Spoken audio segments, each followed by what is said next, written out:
Costly Rushikonda కానివ్వం Gudibanda అంటోంది కూటమి సర్కార్. అత్యంత వివాదాస్పదమైన ఋషికొండ భవనాలు 2 ఏళ్లుగా నిరుపయోగంగా పడున్నాయి. వాటిపై ఎప్పుడు ఒక నిర్ణయం తీసుకుంటారు, వినియోగంలోకి ఎప్పుడు తీసుకొస్తారు అనేది సగటు ఆంధ్రుడి ప్రశ్న. ఈ ప్రశ్నలన్నింటికీ అతి త్వరలో సమాధానం ఇస్తాం అంటోంది కూటమి ప్రభుత్వం. పలు సంస్థల నుంచి వచ్చిన ప్రతిపాదనల్ని ప్రభుత్వం పరిశీలిస్తోంది. ఋషికొండ భవనాలు ప్రభుత్వమే వినియోగించుకుంటుందా, పర్యాటక శాఖకు అప్పగిస్తుందా, లేదంటే ప్రైవేట్ వాళ్లకు ఇస్తారా అనే సందేహాలకు సమాధానం చూపెట్టేందుకు తీవ్ర కసరత్తు చేస్తుంది మంత్రుల సబ్ కమిటీ.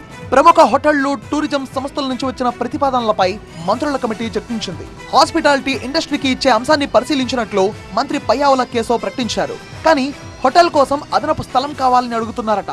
దీనికోసం ఋషికొండ కింద ఉన్న 9 ఎకరాలను గుర్తించారు. అయితే సిఆర్జెడ్ నిబంధనల ప్రకారం 7 ఎకరాల్లో ఎలాంటి నిర్మాణం చేయకూడదు. తమకు ఇదో సవాల్గా మారిందన్నారు.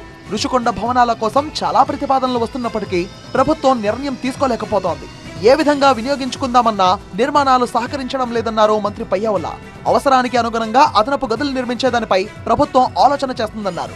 ఇంకొక 2 ఫ్లోర్స్ వేసుకుంటే అక్కడే ఒక 100 రూమ్స్ 150 రూమ్స్ ఏమన్నా తీసుకురాగలిగితే, సో అడిషనల్ ల్యాండ్ లేకపోయినా ఆ ఉన్న ల్యాండ్లోనే మనం ఒక బ్యూటిఫుల్ హోటల్ని క్రియేట్ చేయగలిగితే మొత్తం ఉపయోగంలోకి వస్తాయి.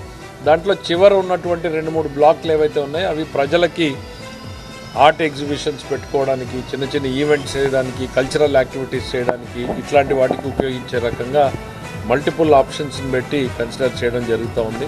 2 బ్లాకులు మినహా మిగిలిన వాటిని హోటల్కి ఇచ్చే ఆలోచనలో ఉంది ప్రభుత్వం. చివరి 2 బ్లాకులను సాంస్కృతిక కార్యక్రమాలు, పర్యాటక అవసరాల కోసం కేటాయిస్తామంటోంది సర్కార్. గతంలో ఆదాయం వచ్చే హర్తా రిసార్ట్ ను కూల్చేసి పెద్ద పెద్ద భవనాలు కట్టడంతోనే ఈ సమస్య వచ్చిందన్నారు మంత్రి కందుల దుర్గేష్.